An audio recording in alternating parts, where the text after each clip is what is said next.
Hey friends, I'm Sharon Betters, and you are listening to the Help and Hope podcast produced by Mark Inc. Ministries. You know, no matter your season of life, wherever God has placed you is your platform for glorifying Him. But sometimes, and I think you'll agree, it's really, really hard to see the rutted, muddy pathways of life as an opportunity to reflect Jesus, isn't it? If you are in such a place, this special edition of the Help and Hope podcast is for you.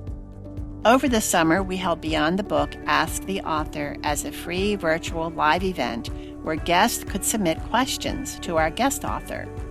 And in this special edition, Vaneetha Risner is our guest author, and she spent an hour with us answering questions about her book, Walking Through Fire, a memoir of loss and redemption. In her book, Vaneetha writes about meeting God in suffering. Part of her story involves the loss of her infant son, Paul, which inspired the hit song Held, recorded by Natalie Grant. I know few people who have suffered as much as Vaneetha has.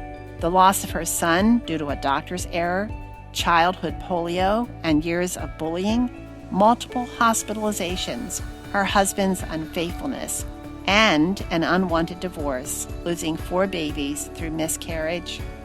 And yet, Vaneetha's life and message offers us a purpose and peace, even when all seems lost. Vaneetha is a seasoned life warrior whose heart is to come alongside other weary women who long for hope in the darkest places of life. I'm also delighted to welcome Jane Ann Wilson as our co-host for this special edition of Beyond the Book, Ask the Author. I know that Jane Ann shares my own appreciation for Vaneetha's story and for her desire to offer the help and hope of the gospel to others. And so, Vaneetha, thank you so much for sharing this evening with us, and we welcome you. Thank you. And before we get started, I just wanted to tell people that it's really an honor for me to be here. And Sharon's book, Treasures of Encouragement, came out a little more than 25 years ago, I guess. And it was, my son Paul died 25 years ago. And that was the first book I read after Paul died. And that was an incredible encouragement to me, just hearing your story, Sharon. So it feels amazing that I would get to be on this Zoom call with you. And when you interviewed me the first time, and I just remember having read your book and being really inspired to have the kind of faith that you did after your son died. So it's just neat to be here because you really gave me a lot to think about in that book. So if people haven't read that, I would highly encourage it. I remember underlining it and talking to people about how that encouraged me in my own faith. Thank you, Vaneetha. I really appreciate you. And it's such a privilege and an honor.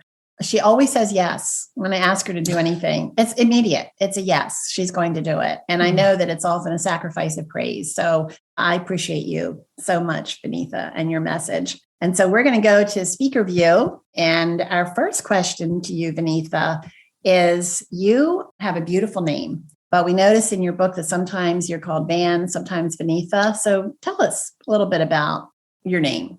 One, my name Vaneetha is interesting because in India, very, very few people spell it the way that it's spelled. Most people spell it Vanita. And even my uncle sent me an email. My dad said, told him my email address and it had my name in it, and he spelled it wrong. So that shows you how many people spell it another way. But when I went to college, somebody on my floor, my dorm, said she couldn't say Vaneetha. And as college students can be, she was like, I want to call you Van. And everybody on my hall was like, yeah, we want to call you Van too.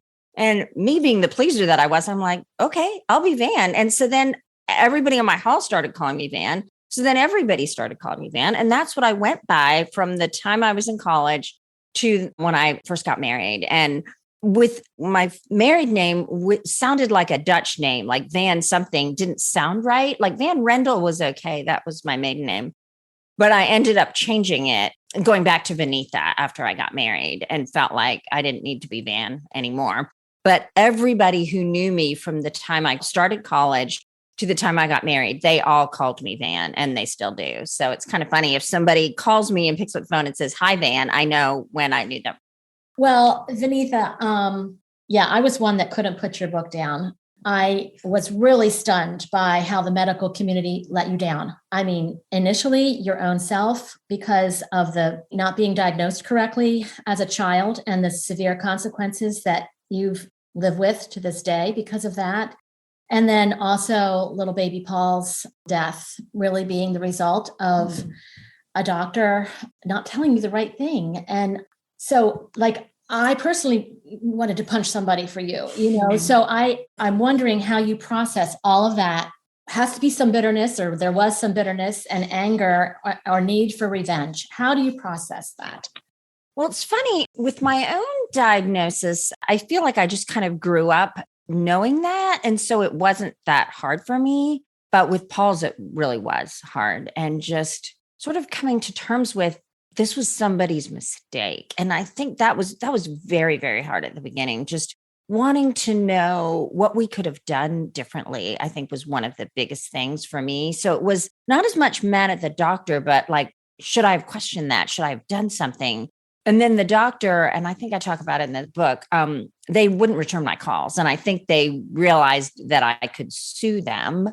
And so it was like crickets. And then I got this really big form sort of letter it was just very strange for me. Never, ever talked to the doctor again who treated Paul. And so that was really, really hard for me. But at the same time, I had this sense from God that I wasn't going to get closure on that. And so I needed to let it go, because the more I thought about it, and I don't know if you guys are like that, if you feel like something's unfair, you can just let it sit with you till you can't think of anything else. And I realized I needed to let that go for me, because this guy, we weren't going to sue, because I knew from other people I've known who've sued because of medical things, it just drags your heart through a lot that doesn't bring your son back.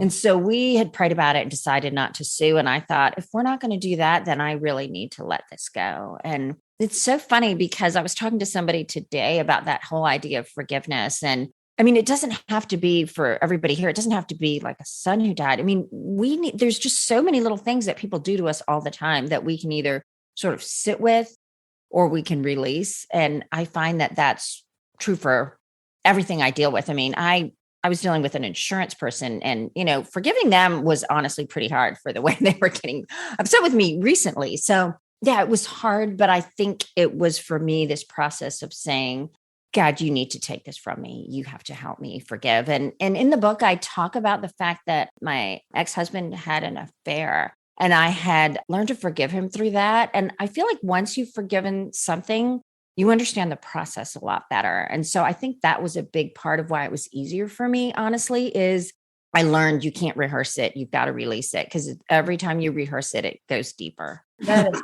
a really good way of putting it. Rehearse it or release it. Like, if you keep repeating a matter to yourself, which I do. I mean, I fight it. I have these mental conversations with people that I feel have treated me unjustly, or someone that I care about deeply that have treated me unjustly over and over and over again. And I recognize recently, especially, I was thinking about this and thought, talk to yourself, but talk to yourself about God's grace and not those places that have been so hurtful, because it's that bitterness. We've heard that. It's like to not forgive is giving the rat poison, how does that go? Oh, I knew you were going to ask me that. I think not forgiving is like drinking poison and hoping someone else will die. Yes. Well, Vaneetha, another question that we wanted to ask you is, you clearly have a close relationship with the Lord, and you've been through all kinds of broken places, which any of them might have had a door that said, I'm done. I'm done with this. I'm done with you. I'm done with all of it. So how did that kind of faith come about?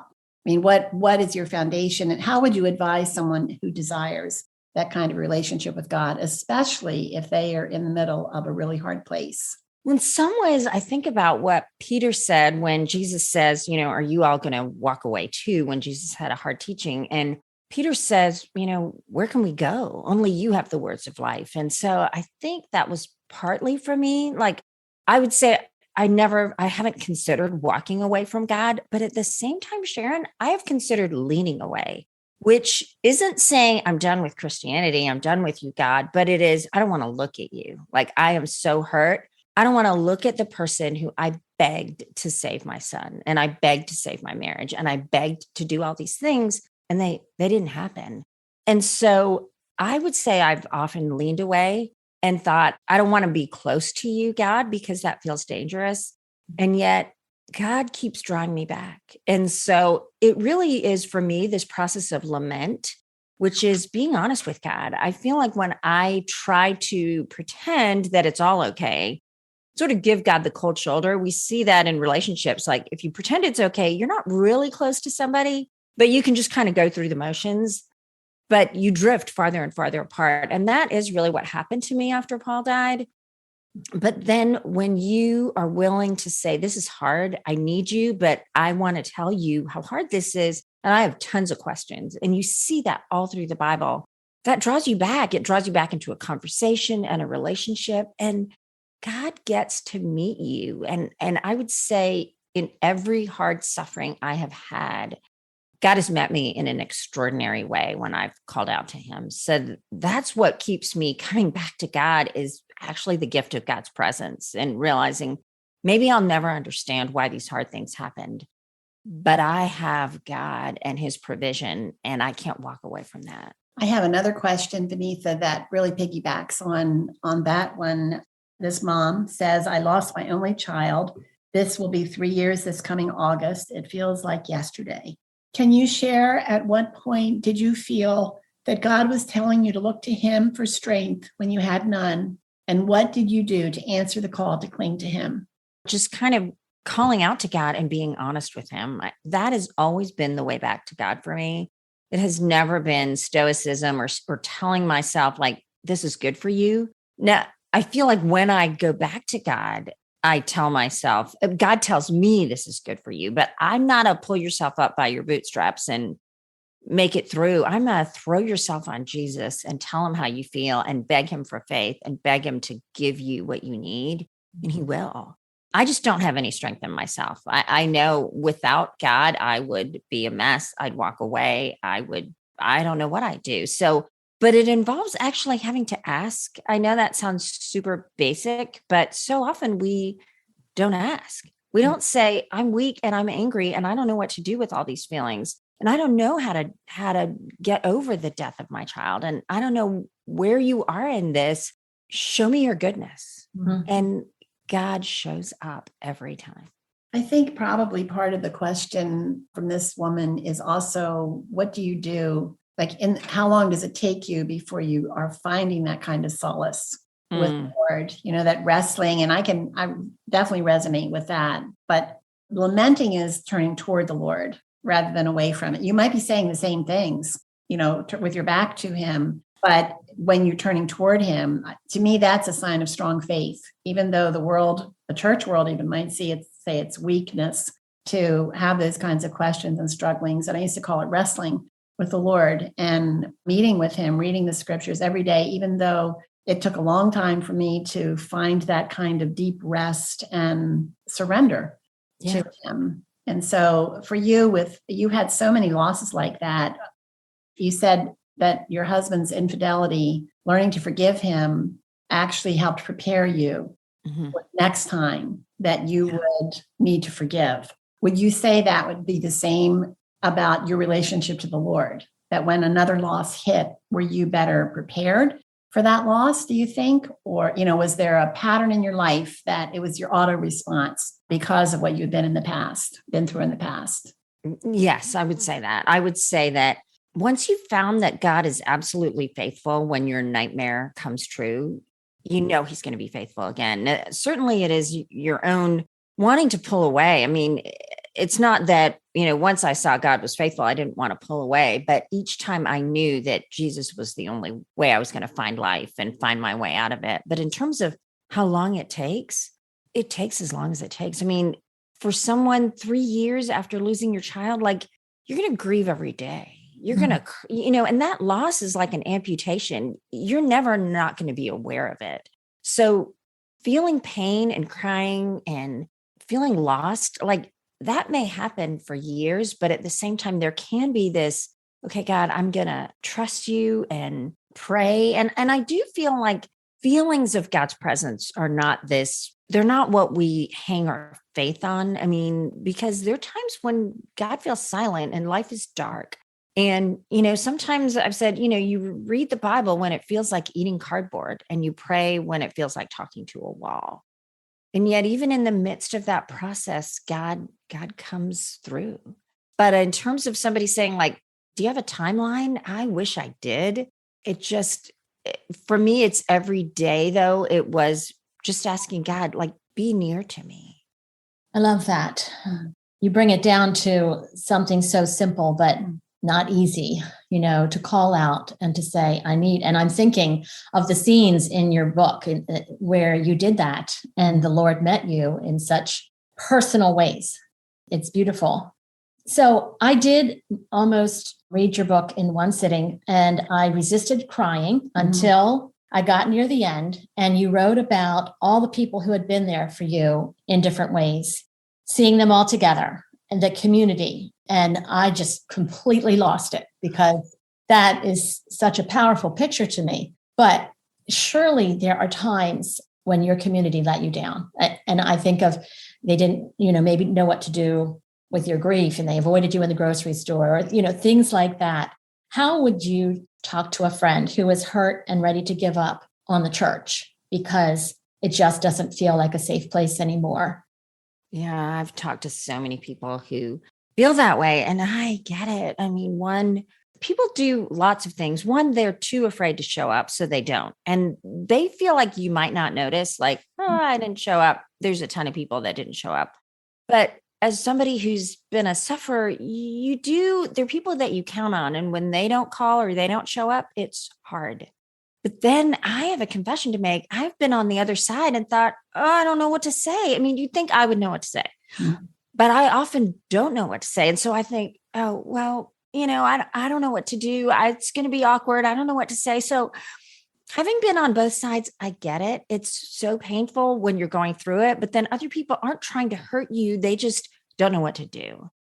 So I would say to someone, like, one, be honest with your close friends. Like, there's going to be a ton of people that will pass by you. They'll either say nothing and that will hurt, or they will say way too much and that will hurt too.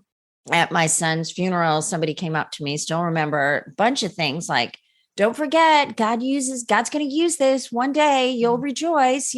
God works all things together for good for those who love the Lord. And those are all true, but don't say that at the funeral.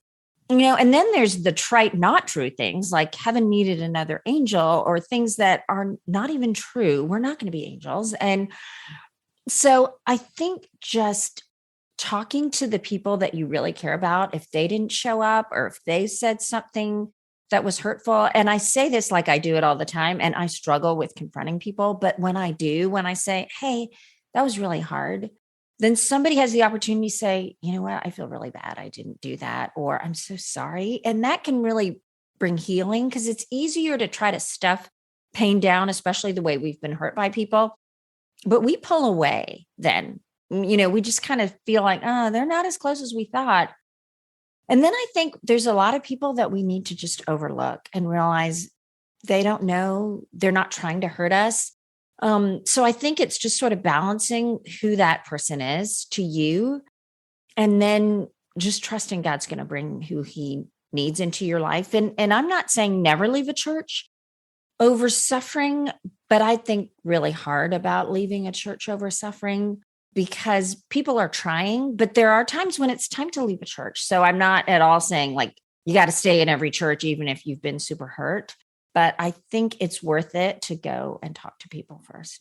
Yeah. And I think I hear you saying, if you feel the need to leave because there's too much hurt, you don't leave the church. You find another place, another community, another place to worship and take the risk, even though it might feel unsafe, because it probably is unsafe if you're going to just be looking for that one-sided comfort. It's just risky business, being in the community. Yeah, this next question it's a really painful question. It's We have a friend who is pregnant with a child who has a syndrome, which means the baby will not live until its first birthday. The parents are strong believers, and this is quite possibly their only child. How would you encourage them to prepare for the birth and for caring for their baby and their hearts? Fall on Jesus. I mean, this is so deep and so hard. I mean, I would say just read the word, trust God, and get used to lament. Like, I mean, lamenting really is this space of crying out to God while trusting in his goodness. And I don't know any other way to go through something like that. Be real, be authentic, press into God. This is going to be hard. I mean, I don't think you can prepare for suffering. It was interesting. I was on a panel with Nancy Guthrie once, and she lost 2 children with the same syndrome. And she said she thought with the second one, she'd be like, okay, we've been through this. And she said grief steamrolled her. I don't think we can ever be prepared for grief. We can be prepared in terms of like, I know I'm going to struggle. I want to have Psalms I want to read. I want to be honest. Journaling has helped me a ton. But at the same time, like, I don't think we know how we're going to feel when that happens. And so maybe have people praying for us and saying, I'm going to need prayer. And maybe even before it happens, figuring out what are the things that are helpful for you, because I think people don't know. I might love presents. My kids love presents. Both of my daughters have presents as a love language. And if somebody didn't know that, they probably wouldn't give them gifts. You know, one of them is quality time. The other doesn't want quality time. Like, don't go visit her, but write her a note. And so I think when you know you're going to go through something really hard, maybe it's good to understand what's comfort for you and what do you want? Do you want space, or do you want people at your door with salty snacks and chocolate? Like, I want people at my door with salty snacks and chocolate. Mm-hmm. But some people just want to be alone. And I think understanding that for yourself could be really hard because you can't put words to what you need when you actually need it. So maybe that would help. That's really insightful. I'm thinking about 2 families who were in this situation. And one of them, actually, you mentioned that we had a conversation for the Help and Hope podcast. And you can go to markinc.org where you can find that conversation that Vaneetha and I had. And we have loads and loads of redemption stories there. And one of them I did recently with a mom who knew that her baby was going to die. And she wanted to make sure that people knew her baby, that she said, this is a covenant child and I'm not going to hide. I want my baby to be a part of the church family. And one of the things that she requested, and it did happen, was to have her baby baptized in utero in front of the congregation, which was a very powerful moment for the congregation to understand. The other family knew that their child was going to die, maybe a year, maybe 6 months, maybe they didn't know. And they made sure they had pictures with lots of people with their baby so that gave people would not forget.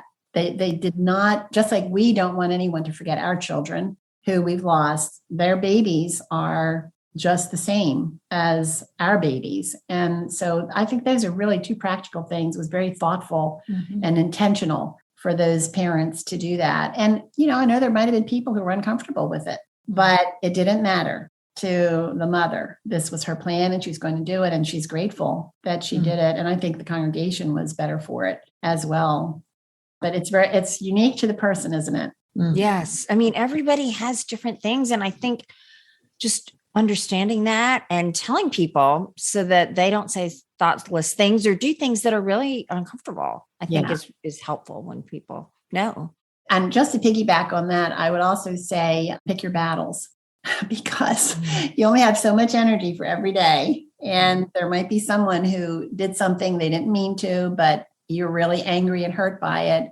Decide whether or not you want to spend some of your grief energy on that particular person or situation. You probably don't. You probably need it for something else. So you share really transparently about how you kind of blew it with your daughters at different points, and anybody that has children that relates to that. But how did God show up when you messed up? Can you speak about that and maybe even about your daughter's rejection of the faith and what God was teaching you through that heartbreak? Yeah, I tell about even pouring a full glass of ice water on my daughter. So I really, got angry, but I think she deserved it. I think she deserved it too. But, that's a whole nother story. How would she want to be defiant to me? That's really what I didn't understand. But I feel like single parenting is the hardest job in the world. So if anybody here is a single parent, it is the hardest thing because there's nobody to talk you off the ledge. So it's just really, really hard to figure out the balance of what your kids need. And it's just really easy to be frustrated because there's nobody to give you just any space in the midst of that. So that was really hard. Single parenting was one of the hardest things for me after Dave left. At the same time, it was so amazing to see God work in my daughter's lives. They both at some point said they didn't want anything to do with God. And that was the deepest part of my heartache, was just thinking, what's going to happen with them? And I remember a friend of mine just said to me, this is a long game. And she said, you're at the beginning. So don't judge what's going to happen by right now. And that was very helpful for me because I think we often want to see like things turn around quickly. And so we're always waiting for that great conversation moment where we're going to say the most brilliant thing. And they're going to be like, oh my gosh, why did I not get that? Why have I been defiant? I, repent in dust and ashes. And, we don't get those moments and we keep waiting for them. But when she said, this is a long game, I remember thinking, okay, I got to play this as a long game and I need to pray for them, but not try to find all these ways to keep changing them. But can I sit with them in their pain? And I think that was really helpful for them. And I don't think I did it well, honestly. So I don't feel like I'm this great. Nobody has ever asked me to write a book on parenting, and there's probably a really good reason for it. So I don't consider myself this great parenting expert. And yet God, by his grace, brought my daughters both back to him. And I just got to see that. And I'm so grateful for it. I don't know if I have words of wisdom besides pray, pray, pray, pray. Trust God. There's probably people here that are praying and trusting God and they haven't seen fruit. And it doesn't mean that you won't see fruit because it is a long game and you may not see fruit for a long time. But when was the turning point for your children?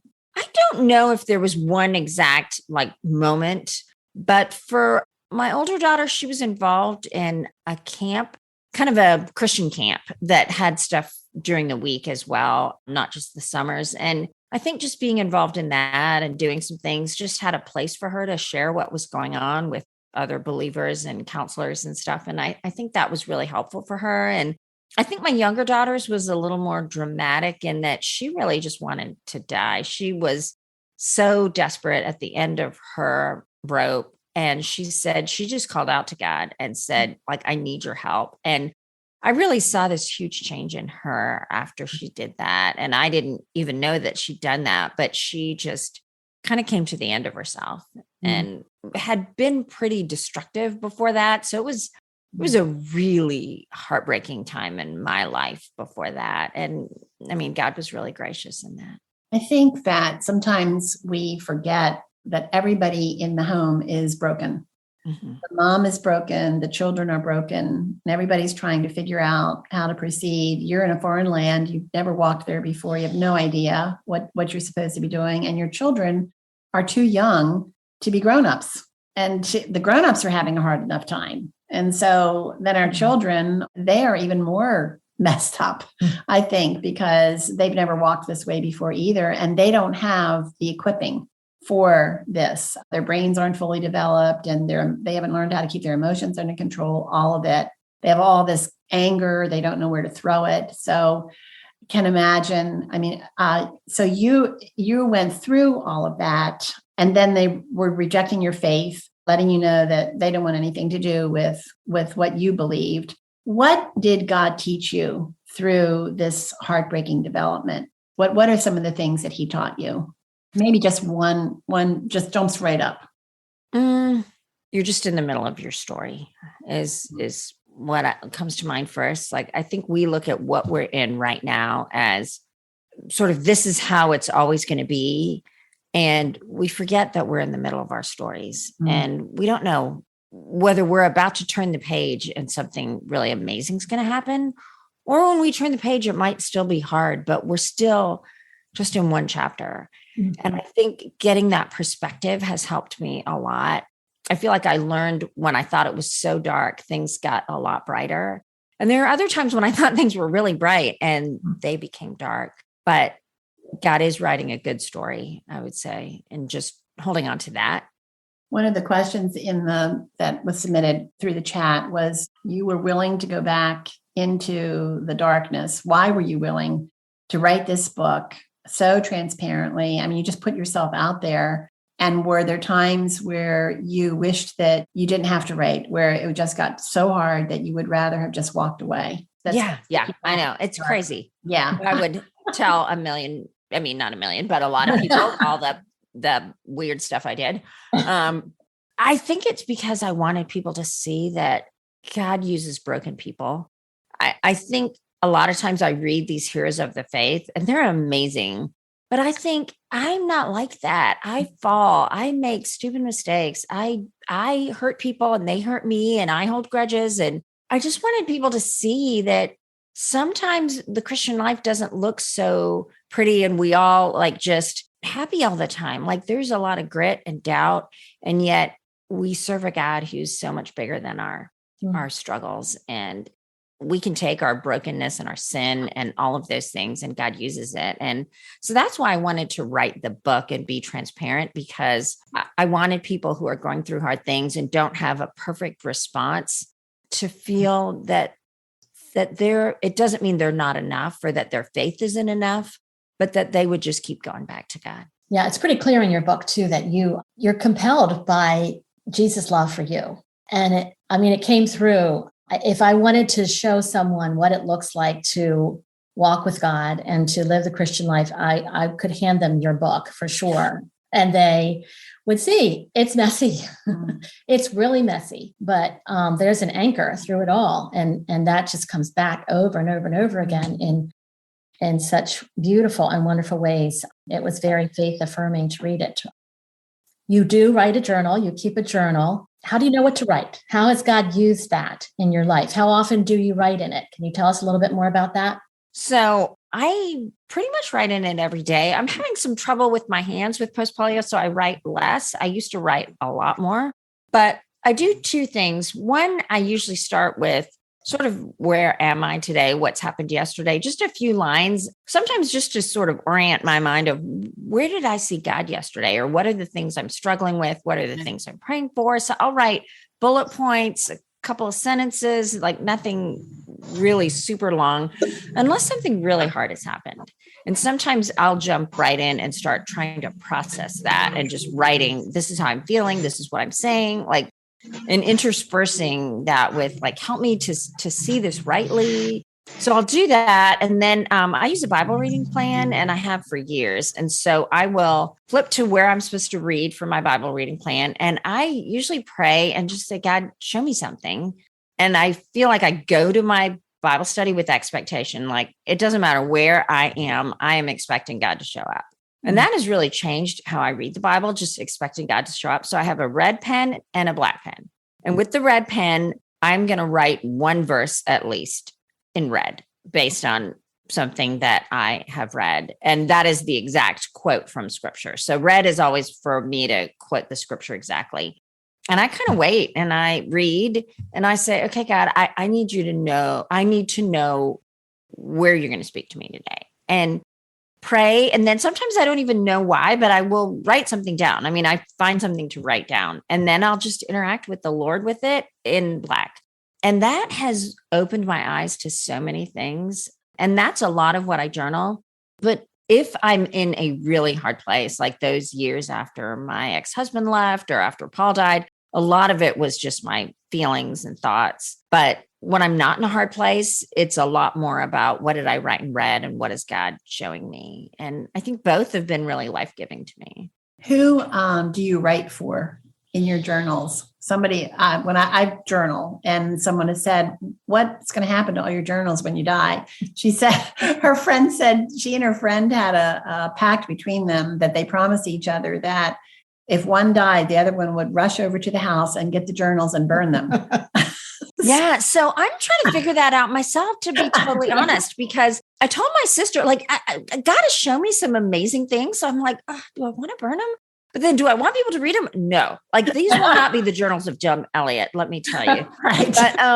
But at the same time, it feels like, wow, I've spent so many years. So I trust my sister more than anybody on the planet. Mm-hmm. So I'm like, so I'm careful not to write about her. So, that's the funny thing is I'm like, even if I'm mad at her, I'm like, oh, she's going to be reading this one day. So I got to be really nice about her.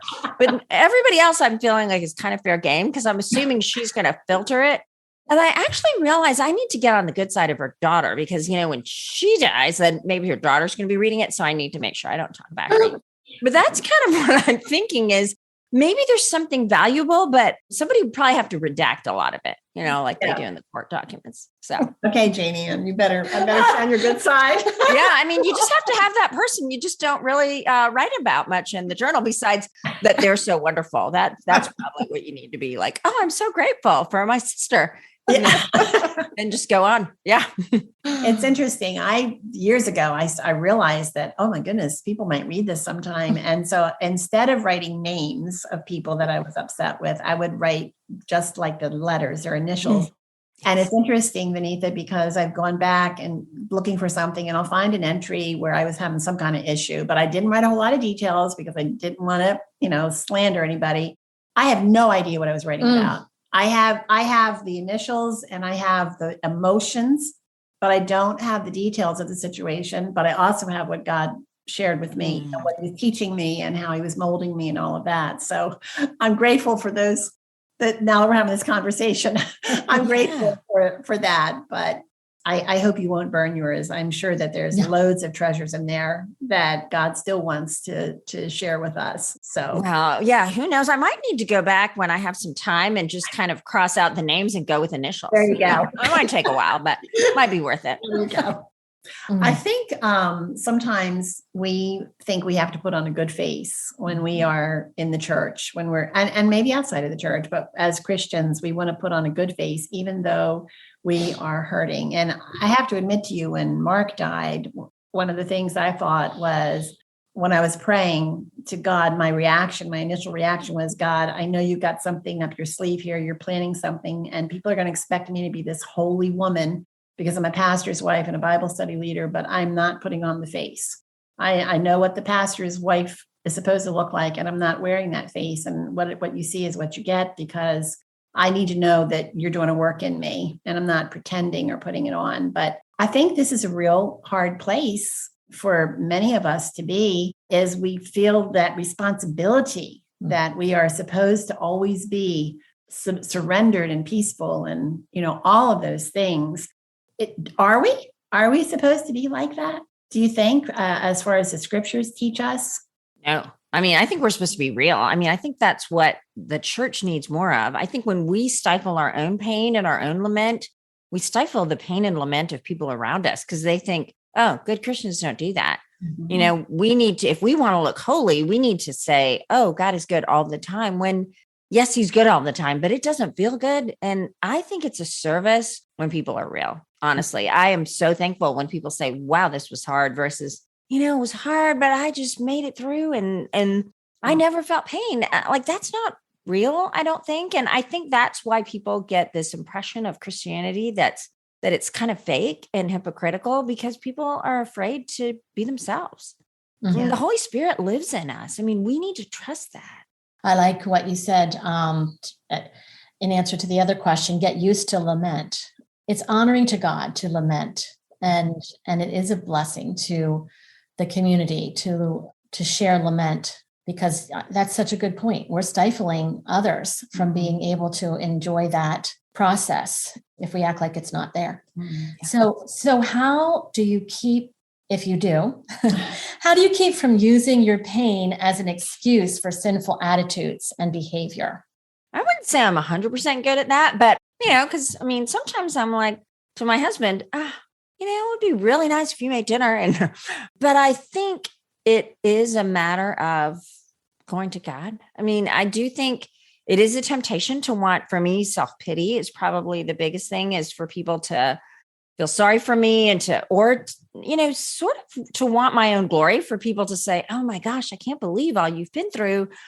And to maybe make people want to kind of put me on a pedestal, I guess. And it's easy to want to use your suffering that way. And I think it's really recognizing it, just with any other sin that we have, is recognizing what our tendency is. I think with suffering, everybody would have their own like tendencies. Some people might think, I don't want to get out of bed and I want people to just serve me. Now, I'm like a ridiculous, like get out of bed, don't rest person. So, which is kind of a sickness in itself. So that's not my tendency, but I have other ones. And so I think for every one of us, it's where do we go and what are we looking for that isn't of God in the midst of, what are we trying to get from people, or where are we trying to excuse things? And also though, I think sometimes in suffering, we need to acknowledge what we need. I think sometimes I have tried to move forward, sort of as you had said, Sharon, feeling like, okay, other people are watching me. I need to do the right stuff, versus acknowledge what's hard for me. So I think there's really a balance of letting it be sinful, in that I feel like I don't even have permission to grieve myself, or to take a day off, or to rest when I'm tired, or any of those things.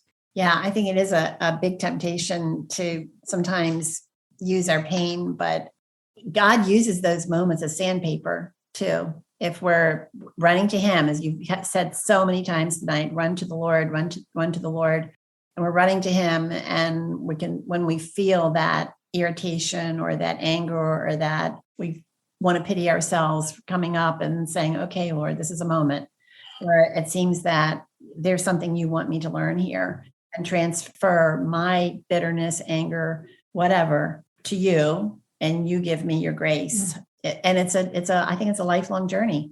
Mm-hmm. It's a lifelong journey, but he does amazing things in miraculous things.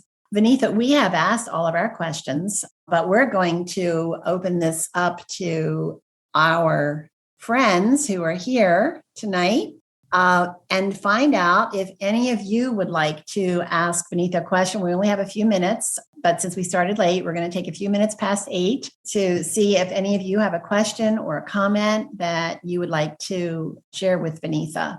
I don't see any questions in the chat besides the one that we already shared. But if it's in there, if you wrote something in there and we didn't cover it, now's a good time. You can share it. I have a question. We often talk about forgiving others, but did she ever find the need that she needed to forgive herself? Like, I lost my son, and sometimes I reflect back on things and wonder, if I had did this, or if I had did this better or that better. But I was just wondering, through her, with all the suffering that she has been through, did she ever find a need to forgive herself? I would say, Linda, that what I did with a lot of those things, where I felt guilty because I felt like I could have taken my son to the ER. Somebody had told me after the doctor took him off all his medicine, maybe you need to go take him to the ER. And he looked fine. And I thought, oh, he's fine. I can wait. The doctor's going to call me back. And Paul died in between that.